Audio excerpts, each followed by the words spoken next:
ମା ଆମେ ଆଲୋଚନା କରିବା ମାତୃରଚନାବଳୀ ଭାଗ 10 ଜ୍ଞାନ 504। ପ୍ରଭୁ ଲେଖୁଛନ୍ତି, ପୂର୍ବ କାଳରେ କେବଳ ବଳ ଏବଂ କର୍ମ ସାମର୍ଥ୍ୟ ଦେଇ ତିଆରି ହୋଇଥିବା ଆତ୍ମା ଗୁଡ଼ିକ ଲାଗି ପରିପ୍ରେରଣାର ଗୋଟିଏ ମାତ୍ର ଉଦାତ୍ତ ମାର୍ଗ ରହିଥିଲା।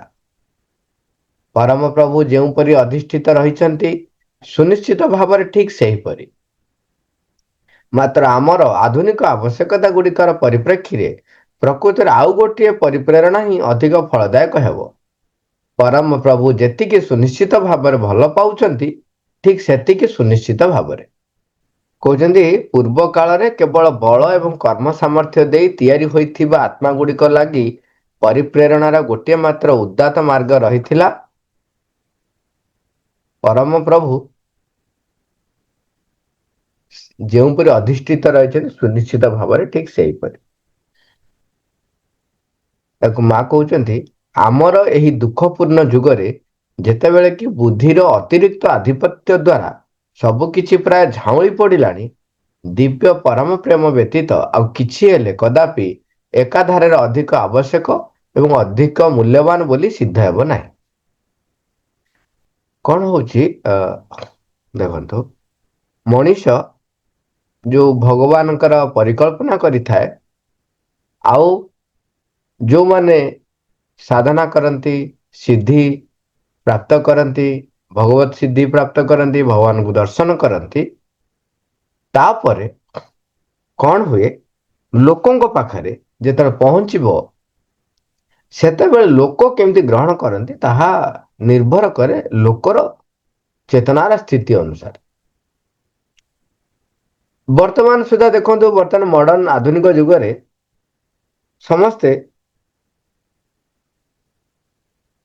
ବିଜ୍ଞାନର ଯୋଉ କଥାଟି ସେମାନେ ଦେଖି ନାହାନ୍ତି, ଅଣୁଜୀବକୁ କେହି ଦେଖି ନାହାନ୍ତି, କିନ୍ତୁ ଅଣୁଜୀବ ବିଷୟରେ ଯାହା କୁହାହଉଛି ତାକୁ ଗ୍ରହଣ କରିନିଅନ୍ତି। ଭଗବାନଙ୍କୁ ଦେଖି ନାହାନ୍ତି, ଭଗବାନ ବିଷୟରେ ଯାହା କୁହାହବ ତାକୁ ସେ ଗ୍ରହଣ କରିବେନି। କିନ୍ତୁ ଆଗରୁ କଣ ହଉଥିଲା, ଲୋକମାନଙ୍କ ଭିତରେ ସ୍ୱତଃ ପ୍ରବୃତ୍ତ ଭାବରେ ଏକ ବିଶ୍ୱାସ ରହିଥିଲା, ଯାହା ତାଙ୍କୁ, ଯଦି ସେଇ ସମୟରେ ଯୋଉମାନେ ସିଦ୍ଧି ଲାଭ କରିଥିଲେ, ଯୋଉମାନେ ଭଗବତ ପ୍ରାପ୍ତି କରିଥିଲେ, ସେମାନେ ଯାହା କହୁଥିଲେ, ସେମାନେ ତାକୁ ଶୁଣୁଥିଲେ, ମାନୁଥିଲେ ନ ମାନୁଥିଲେ ସେଟା ହଉଛି ତାପର କଥା। କିନ୍ତୁ ସେଥିପାଇଁ ତାଙ୍କ ଭିତରେ କଣ ହଉଥିଲା, ଗୋଟେ ଡର ରହୁଥିଲା। ସେମାନେ ଡରୁଥିଲେ, ଯୋଉମାନେ ମାନି ନ ପାରୁଥିଲେ ସେମାନେ ଭାବୁଥିଲେ ମୁଁ ଭୁଲ କରୁଛି, ତାମାନେ ମୁଁ ଭୁଲ କରୁଛି, ତା ଅର୍ଥ ହଉଛି ଯେ ଯୋଉଟା କୁହାଯାଇଛି ସେଇଟା ଠିକ ବୋଲି ସିଏ ଗ୍ରହଣ କରନ୍ତି। ବର୍ତ୍ତମାନ ଯୁଗରେ, ଆଧୁନିକ ଯୁଗରେ ଦେଖିବେ, ବ୍ୟକ୍ତିମାନେ ସିଏ ନିଜ ଧାରାରେ ହିଁ କେବଳ ବଞ୍ଚନ୍ତି ଏବଂ ଅନ୍ୟ ଯୋଉ କଥା ଗୁଡିକ ଯାହା କୁହାହବ ତାକୁ ସେ ଗ୍ରହଣ କରିବାକୁ ପ୍ରସ୍ତୁତ ନଥାନ୍ତି। ତେଣୁ ଏଇ ଯୋଉ ଯୁଗ ପରିବର୍ତ୍ତନର ସମୟରେ କଣ ହେଇଛି ନା, ମନର ଯେତେବେଳେ ବିକାଶ ହେଇଛି, ସେତେବେଳେ ଏଇ ପ୍ରଶ୍ନିଳ ମନ ଜିଜ୍ଞାସା ରେ ପରିଣତ କେତେକ କ୍ଷେତ୍ରରେ ହେଇଛି, ଆଉ କେତେକ କ୍ଷେତ୍ରରେ କଣ ହେଇଛି, ଜିଜ୍ଞାସା ଆଡକୁ ନ ଯାଇ ସିଏ ତାର ଯୋଉ ପ୍ରଶ୍ନିଳଟା ସନ୍ଦେହରେ ପରିଣତ ହେଇଛି। ଯେମିତି ଆପଣ ଯଦି କହିବେ, ସିଏ କହିବେ ପ୍ରମାଣ କାହିଁ? ଯଦି ସେଇ ଅଣୁଜୀବ କଥା କୁହାହବ, ଅଣୁଜୀବର ତମେ ପ୍ରମାଣ ମାଗୁଛ କି? କେହି ମାଗନ୍ତି ନାହିଁ। କିନ୍ତୁ ଏଇ କ୍ଷେତ୍ରରେ ହେଲେ ସେ କହିବେ ପ୍ରମାଣ କାହିଁ? ଇଏ ହଉଛି ତାର ଚେତନାର ସ୍ଥିତି ଅନୁସାରେ।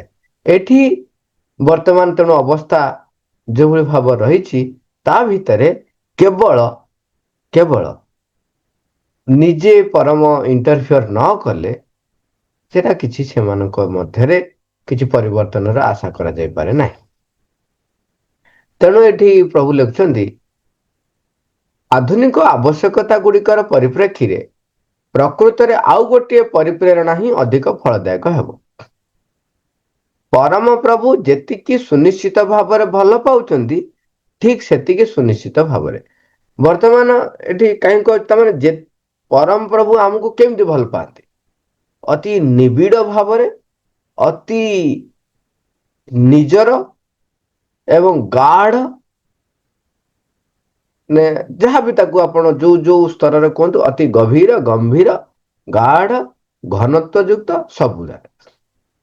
କେବଳ ସେ ତୁମକୁ ଭଲ ପାଆନ୍ତି, ତା ଭିତରେ ତାଙ୍କର ମଳିନତା କିଛି ନାହିଁ।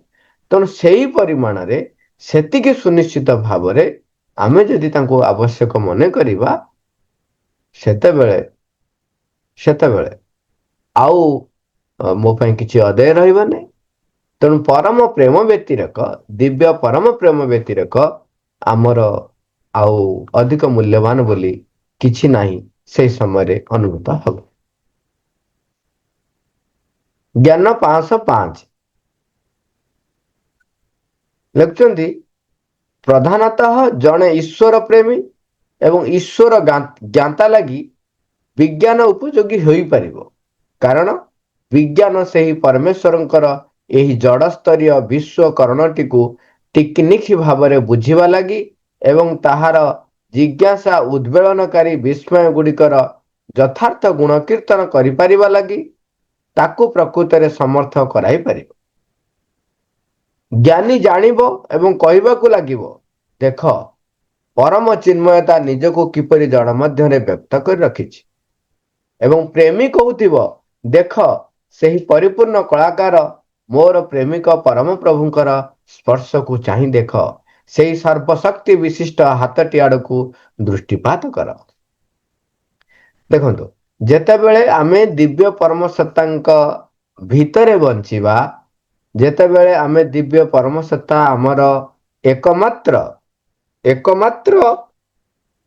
ଧ୍ୟେୟ ହେଇକି ରହିବେ, ସେତେବେଳେ ଆମ ଭିତରେ ଯୋଉ ସାମର୍ଥ୍ୟ ବୃଦ୍ଧି ହେଇଯାଏ, ତା ଫଳରେ କଣ ହୁଏ, ଆମ ଚତୁଃପାର୍ଶ୍ୱରେ ଯାହା ରହିଛି ତାକୁ ଆମେ ବ୍ୟବହାର କରିପାରିବା। ତେଣୁ ସେଇଥିପାଇଁ ଆରମ୍ଭରେ କହୁଛନ୍ତି, ଜଣେ ଈଶ୍ୱର ପ୍ରେମୀ, ଈଶ୍ୱର ଜ୍ଞାତା ଯେତେବେଳେ ହେଇଯାଏ, ସେତେବେଳେ ବିଜ୍ଞାନ ତା ପାଇଁ ଉପଯୋଗୀ ହେଇଯାଏ। କାରଣ ସେଇ ବିଜ୍ଞାନ, ସେଥିରୁ ଯେ ବିଜ୍ଞାନ କାହିଁକି ଉପଯୋଗୀ ହେଇଯାଏ ନା, ବିଜ୍ଞାନ ବି ପରମେଶ୍ୱରଙ୍କର ସୃଷ୍ଟି। ଜଡ଼ ସ୍ତରରେ ଯୋଉ ଯୋଉ ଘଟଣା ଗୁଡ଼ିକ ରହିଛି ତାକୁ ସେ ଟିକନିକ କରି ସିଏ ଗ୍ରହଣ କରିପାରିବ। କୋଉ ଦୃଷ୍ଟିକୋଣରୁ? ସେଇ ପରମଙ୍କ ଦୃଷ୍ଟିକୋଣରୁ। ତା ଫଳରେ କଣ ହବ, ତାର ଜିଜ୍ଞାସା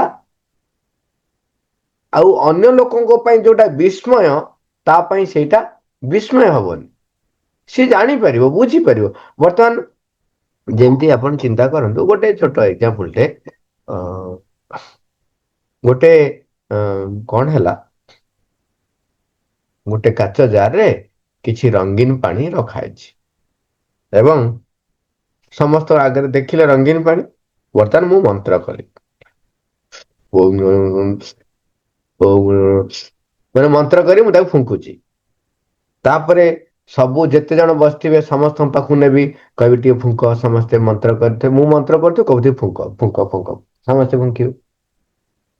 ଫୁଙ୍କି ସାରିଲା ପରେ କିଛି ସମୟ ତାକୁ ଥୋଇଦେବି। ଥୋଇଦେଲା ପରେ ଦେଖିଲା କଣ ହବ ନା, ସେ ଯୋଉ କଲରଟା ଉଡିଯିବ, ସେଇଟା ହ୍ୱାଇଟ ହେଇଯିବ। ଯୋଉମାନେ ବିଜ୍ଞାନ ଜାଣିନାହାନ୍ତି ସେମାନଙ୍କ ପାଇଁ ଏଇଟା ହଉଛି ମିରାକଲ, ନାଇଁକି? କିନ୍ତୁ ଯୋଉମାନେ ତାର ତତ୍ଵଟା ଜାଣିଛନ୍ତି, ସେ ତା ଭିତରେ କୋଉ କେମିକାଲ ଥିବ ଏବଂ ଆମେ ଯେତେ ଫୁଙ୍କିଲେ କଣ ହେଲା, କାର୍ବନ ଡାଇଅକ୍ସାଇଡ ଗଲା, ତା ସହିତ ରିଆକ୍ସନ ହେଲା ଏବଂ ସିଏ ଏଇ ଏଲିମେଣ୍ଟରେ ପରିଣତ ହେଇଗଲା, ତା ଫଳରେ ସେଇଟା କଲର ରୁ ହ୍ୱାଇଟ ହେଇଗଲା। ଏଇ ଜିନିଷଟି ଯିଏ ଜାଣିଥିବ ତା ପାଇଁ ସେଟା ହଉଛି ସ୍ୱାଭାବିକ ପ୍ରକ୍ରିୟା, ସାଧାରଣ, ସେ ସେଥିରେ ବେଶୀ କିଛି ଉଦ୍ବେଳିତ ହେଇଯିବ ନାହିଁ। ତେଣୁ ଯେତେବେଳେ ଜଣେ ଈଶ୍ୱର ପ୍ରେମୀ ହେଇଥାଏ, ସେତେବେଳେ ଏଇ ଯୋଉ ବିଜ୍ଞାନ ତା ପାଖରେ କଣ ହେଇଯାଏ ନା,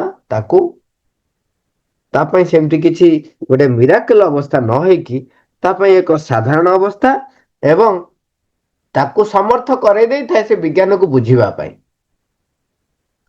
ସେ ବିଜ୍ଞାନ, ଯୋଉ ବିଜ୍ଞାନ ଜଳସ୍ତରୀୟ ବିଶ୍ୱକରଣୀକୁ ଟିକନିକ ଭାବରେ ବୁଝିବା ପାଇଁ ଚେଷ୍ଟା କରିଛି, ସିଏ ସେ ସେଇ ବିଜ୍ଞାନକୁ ବ୍ୟବହାର କରି ନିଜେ ସମର୍ଥ ଯୁକ୍ତ ହେଇଯିବ ଏବଂ ଜଡ଼ ଭିତରେ କେମିତି ପରମ ଚିନ୍ମୟତା ପରିପ୍ରକାଶ ହେଇଛନ୍ତି ସେ ତାକୁ ଆହୁରି ଅତି ସୁନ୍ଦର ଭାବରେ ବ୍ୟାଖ୍ୟା କରିପାରିବ। ତାପରେ କହୁଛନ୍ତି ଜଣେ ପ୍ରେମୀ, ଈଶ୍ୱର ପ୍ରେମୀ, ଯେ ଈଶ୍ୱର ଜ୍ଞାତା ସେ ଏଇଭଳି ଭାବରେ କହିବ। ଯେ ଈଶ୍ୱର ପ୍ରେମୀ ସିଏ କହିବ, ସିଏ ବର୍ଣ୍ଣନା କରିବ। କେମିତି ବର୍ଣ୍ଣନା କରିବ? ନା ଦେଖ ଏଇ ସବୁ ଯାକ ହଉଛି ପରମ ପ୍ରଭୁଙ୍କର ସ୍ପର୍ଶ ଫଳରେ ହେଇଛି। ଏଇଠି ମନେ ପଡୁଛି ମତେ ନିରାକାର ଏଥରେ ପଚାରିଲେ ଯେ ତମେ ଯୋଉ ମେଡିସିନରେ ଯୋଉ ତମେ ଡିଗ୍ରୀ କରୁଛ, ସିଏ ତମକୁ ତମର ଏଇ ଯୋଉ ଆଧ୍ୟାତ୍ମିକତା କ୍ଷେତ୍ରରେ କଣ ସାହାଯ୍ୟ କରୁଛି? ମୋର ସେତେବେଳେ ସ୍ପଷ୍ଟ ଉତ୍ତର ମୁଁ ଏବେ ବି ଆପଣ ମାନଙ୍କୁ କହୁଛି। ପ୍ରକୃତରେ କଣ ମତେ ସାହାଯ୍ୟ କଲା?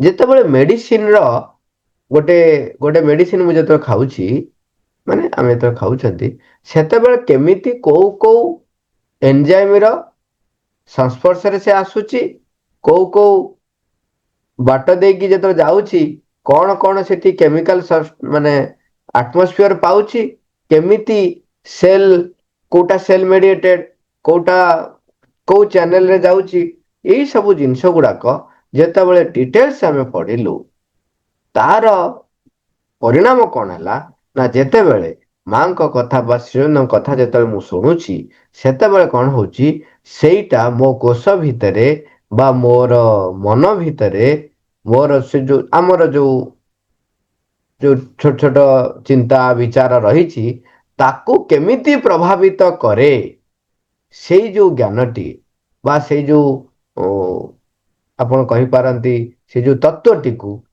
ମତେ କଣ ହେଲା ନା ଆଉ ଅଧିକ ସହଜ ହେଇଗଲା ବୁଝିବା ପାଇଁ।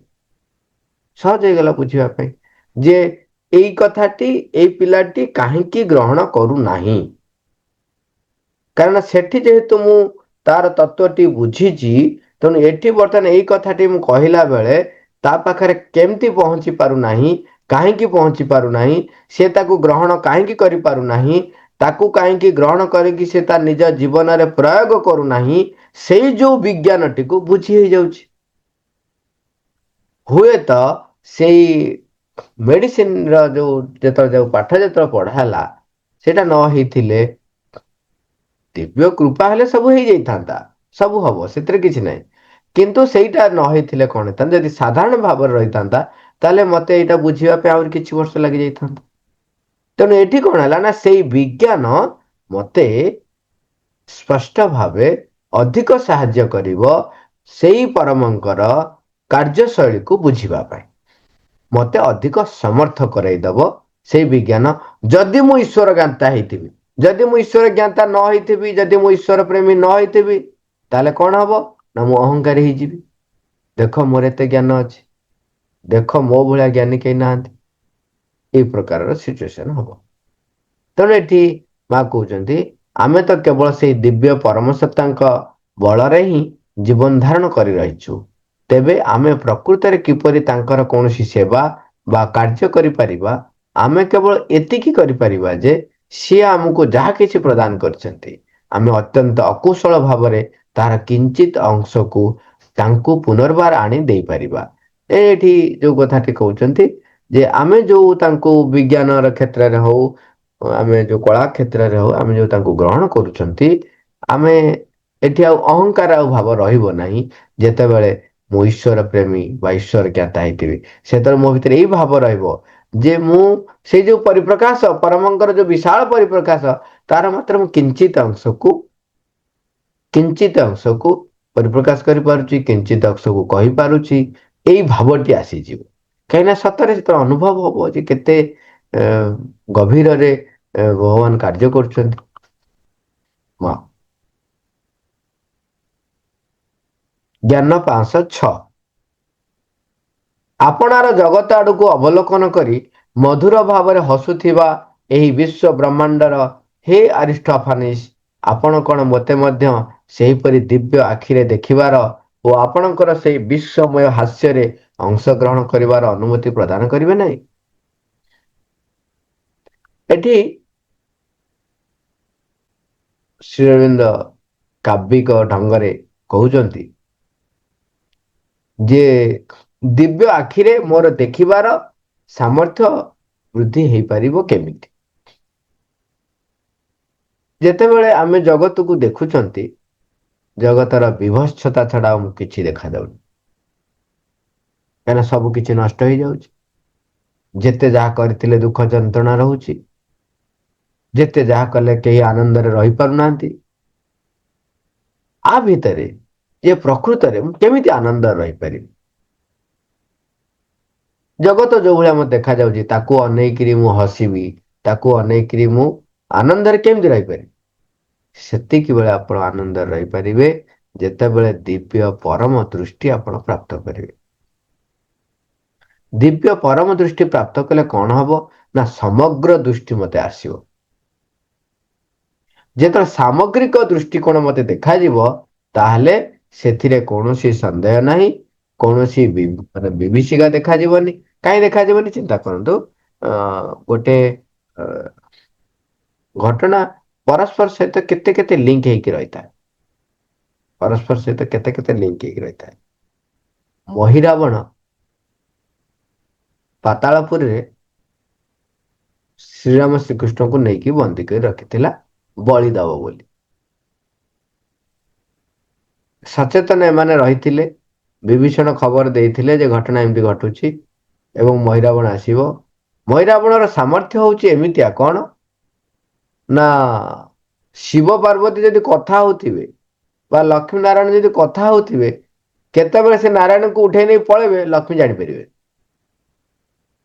ମାନେ ତନ୍ତ୍ର ବିଦ୍ୟାରେ ସେ ଏତେ ପାରଙ୍ଗମ। ଚିନ୍ତା ଭଗବାନ ଶ୍ରୀରାମ ସେଥିରେ ବି ସେ ଆସିକି ଶ୍ରୀରାମ ଆଉ ଲକ୍ଷ୍ମଣଙ୍କୁ ନେଇଗଲେ, ହନୁମାନ ଜଗିଛନ୍ତି, ବିଭୀଷଣ ବୁଲୁଛନ୍ତି, ସବୁ ହଉଛି ନେଇ ପଳେଇଲେ। କିମ୍ଭୂତ କିମ୍ବାକାର ଲାଗିବନି, କିନ୍ତୁ କାହିଁକି ଘଟିଛି? ଲିଙ୍କ ରହିଛି ବହୁତ। କଣ ହେଇଛି ନା ପାତାଳପୁରୀରେ ମା ନିଜେ ରହିଛନ୍ତି। ସିଏ କହୁଛନ୍ତି, ଯେତେବେଳେ ହନୁମାନ ଯାଇକି ପଚାରୁଛନ୍ତି, କହୁଛନ୍ତି ତମେ କିଭଳିଆ ମା ଯିଏ ଭଗବାନଙ୍କୁ ଚିହ୍ନି ପାରୁନ, ଶ୍ରୀରାମ ଶ୍ରୀକୃଷ୍ଣ ଲକ୍ଷ୍ମଣଙ୍କୁ ଚିହ୍ନି ପାରୁନ, ସେ ଭଗବାନ ବୋଲି ଏବଂ ତାଙ୍କର ବଳି ତମେ ସ୍ୱୀକାର କରିବ ବୋଲି ଏଠି ବସିଛ, ରକ୍ତ ପିଇବ, କିଭଳିଆ ମା? ସେଠୁ ମା କହୁଛନ୍ତି ତାର ତନ୍ତ୍ର ବଳରେ ମୁଁ ଏଠି ବାନ୍ଧି ହେଇକି ରହିଛି, କୌଣସି ରକ୍ତ ମୁଁ ପାନ କରୁନାହିଁ, କାହାର ପ୍ରାଣ ଶକ୍ତି ମୁଁ ନଉନାହିଁ, ସେ ନିଜେ ହିଁ ପ୍ରାଣ ଶକ୍ତିକୁ ଗ୍ରହଣ କରୁଛି। ମୁଁ ତାର ମନ୍ତ୍ର ବଳରେ ବାନ୍ଧି ହେଇ ରହିଛି। ଦେବାଦେବୀଙ୍କ କ୍ଷେତ୍ରରେ ସାଧାରଣତଃ ଏଇ ଗୋଟେ ଭାରି ଅସୁବିଧା ଥାଏ। ଭଗବାନଙ୍କ ନାଁ ତ ଭାବଗ୍ରାହୀ, ଆପଣ ଯଦି ଭାବରେ ଡାକିଲେ ସେ ଆସିବାକୁ ବାଧ୍ୟ। ଦେବାଦେବୀ ମାନେ ମନ୍ତ୍ର ଦ୍ଵାରା ଆବଦ୍ଧ। ତେଣୁ ମୁଁ ତ ଅପେକ୍ଷା କରି ରହିଥିଲି ଏଇ ମୁହୂର୍ତ୍ତକୁ, କେତେବେଳେ ପ୍ରଭୁ ଆସିବେ ଏବଂ ମୁଁ ଏଠୁ ମୁକ୍ତି ପାଇବି। ସେଠି ଆହୁରି ଅନେକ ଅନେକ ଘଟଣା ରହିଛି, ଯେମିତି କିି ସବୁ ମୁକ୍ତି ପାଇବେ ତାକୁ ଅପେକ୍ଷା କରି ରହିଛନ୍ତି। ତାକୁ ଘଟେଇବା ପାଇଁ ନିଜେ ଅପହୃତ ହବାର ନାଟକ ସେ କରିପାରନ୍ତି। ଯଦି ଏଇ ସାମଗ୍ରିକ ଦୃଷ୍ଟିକୋଣ ଆମ ପାଖରେ ନାହିଁ, ଆମ ଭିତରେ ସନ୍ଦେହ ଆସିବ, ସଂଶୟ ଆସିବ, ଇଏ କିଭଳିଆ ଭଗବାନ, ତାଙ୍କୁ ଜଣେ ରାକ୍ଷସ ଆସିକିରି ଶୋଇଥିବା ଅବସ୍ଥାରେ ଅଚେତ କରିକି ନେଇକି ପଳେଇବ, ପାତାଳପୁରରେ ବନ୍ଦୀ କରି ରଖିବ ଏବଂ ବଳି ଦବ। ସମସ୍ତଙ୍କ ସନ୍ଦେହ ହବ। ସମଗ୍ର ଦୃଷ୍ଟି ନଥିଲେ ହବ ନାହିଁ। ସେମିତି ଆଗରୁ ଆମେ ବହୁତ ଆଗରୁ ଥରେ କଥା ହେଇଥିଲେ, ମନେ ପଡିଥିବ, ଖାଲି ସର୍ଟରେ କହିଦଉଛି ଯେ ସେ ଜଣେ ସତୀ, ସିଏ ଅନ୍ଧାର ହେଇଗଲାଣି, ଘରକୁ ଫେରୁଛନ୍ତି ତରବର ହେଇକି, ବାଟରେ ତାଙ୍କର ଜଣେ ସାଧୁଙ୍କ ଦେହରେ ଗୋଡ ବାଜିଛି। ସେପଟରେ କଣ ହେଇଛି ନା ସାଧୁ ଜଣେ ରାଜାଙ୍କ ଦ୍ଵାରା ଦଣ୍ଡ ପାଇଛନ୍ତି, ଶୂଳିରେ ବସିଛନ୍ତି। ତାଙ୍କ ଗୋଡ ବାଜିଛି, ତାଙ୍କୁ କଷ୍ଟ ବହୁତ ହେଇଛି, ଶୂଳିରେ ବସିକି ତ ଏମିତିରେ କଷ୍ଟ, ସେ କାହିଁକି ଶୂଳିରେ ବସିଛନ୍ତି ତାର କାରଣ ବି ରହିଛି।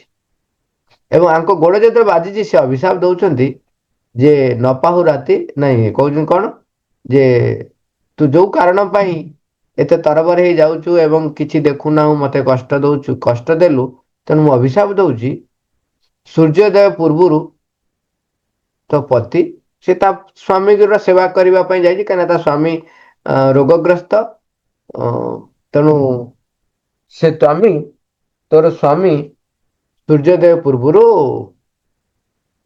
ଶରୀର ତ୍ୟାଗ ମାନେ ସୂର୍ଯ୍ୟୋଦୟ ହେଲେ ଶରୀର ତ୍ୟାଗ କରିବେ ଆଉ ରହିବେ।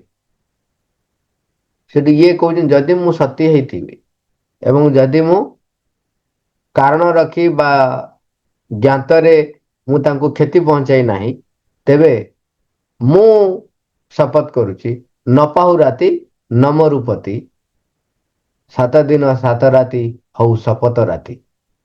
ମାନେ ପୁରା ମାନେ କଣ କେବଳ ରାତି ହିଁ ହେଇଯାଉ। ସେପଟରେ ଏଇ ତ୍ରେତୟା ଯୁଗର କଥା ଏଟା। ସେପଟରେ ହନୁମାନ ଯାଇଛନ୍ତି ପର୍ବତ ଆଣିବା ପାଇଁ। ପର୍ବତ ଆଣିବାକୁ କହୁଛି ବିଶଲ୍ୟକରଣୀ ଆଣିବା ପାଇଁ। କାହିଁକିନା ଏପଟରେ ଶକ୍ତିଭେଦ ହେଇଛି ବିଶଲ୍ୟକରଣୀ ଆଣିବା ଦରକାର। ଇଏ ବିଶଲ୍ୟକରଣୀ ଚିହ୍ନି ପାରୁନାହାନ୍ତି ସଞ୍ଜୀବନୀ କୁହନ୍ତି କିଏ ବିଶଲ୍ୟକରଣୀ କୁହନ୍ତି। ଆଣିବା ପାଇଁ ଯାଇଛନ୍ତି ପାହାଡ ନେଇକି ଆସୁଛନ୍ତି।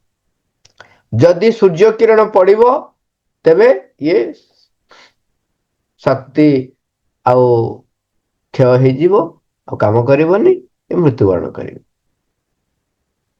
ସେପଟରେ ଦେଖନ୍ତୁ କେମିତି ପରସ୍ପର ସହିତ କମ୍ୟୁନିକେଟେଡ।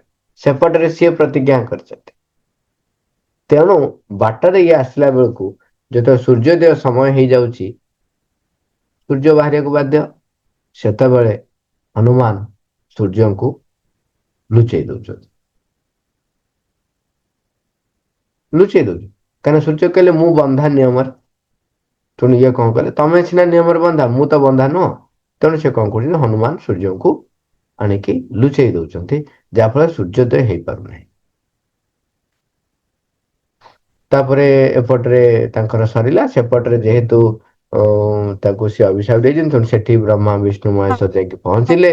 ସେଠି ସମସ୍ତେ ଅ ଘଟଣା ଗୁଡିକ ସବୁ ଘଟଣା ଚକ୍ର ବଦଳିଲା।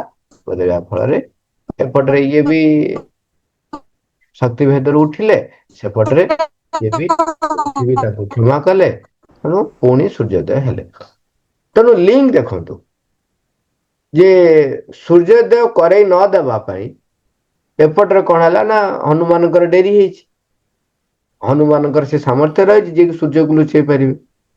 ଇଏ ସବୁ କାହାଣୀ ସାମଗ୍ରିକ ଦୃଷ୍ଟିକୋଣ ନଥିଲେ ଏଇ ଜିନିଷ ଗୁଡାକ ବୁଝି ହବନି। ଆଉ ଏଇଟା କେବଳ ସେତିକି ବେଳେ ହବ ଯେତେବେଳେ ଦିବ୍ୟ ପରମ ଦୃଷ୍ଟି ଆମେ ପ୍ରାପ୍ତ କରିବୁ।